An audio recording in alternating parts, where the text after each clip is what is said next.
All right, let's talk about this idea of the social mirror.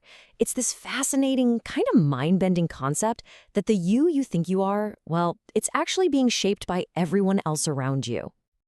Come on, be honest. You've been there, right? You put something out there, a photo, a joke, something you think is brilliant, and then crickets. That sinking feeling in your stomach when the likes just don't show up.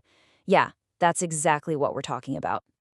And look, you're not alone. This is a quote from a student, and it just hits the nail on the head. It's not just about disappointment. It's this feeling of being invisible.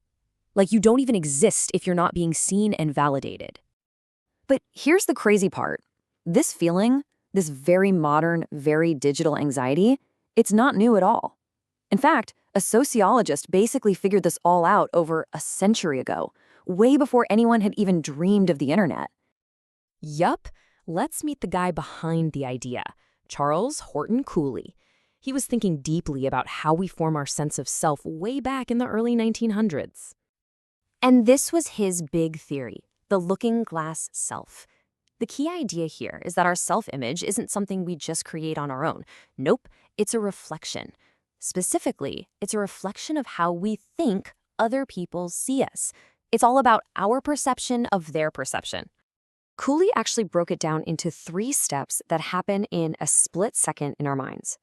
First, we imagine our appearance to someone else. How do they see us? Second, we imagine how they're judging that appearance. Are they impressed? Are they laughing at us? And finally, we have an emotional reaction, pride, embarrassment, shame, based on that imagined judgment. So you see, it's not a physical mirror we're looking into. It's a social mirror. We're constantly glancing at the people around us to see a reflection of ourselves. Now let's fast forward to today. Back in Cooley's time, that social mirror was, your family, your neighbors, your coworkers. The feedback was slow, maybe a nod or a weird look. But now, that mirror is a global stadium screen. The audience is potentially millions, and the feedback is instant, it's constant, and it's quantified down to the very last like and share. To put it simply, social media has taken this whole looking glass self-process and cranked it up to 11. It's the original theory, but on steroids. The mirror is bigger, it's louder, and it is always on. And you can see this playing out in real time with big public figures. When Emma Chamberlain gets tons of positive comments for being relatable and authentic, guess what? She posts more relatable, authentic content. When Elon Musk's bold tweets get huge engagement, it just encourages more of that. Or when a Charli D'Amelio dance goes viral, she repeats that successful formula.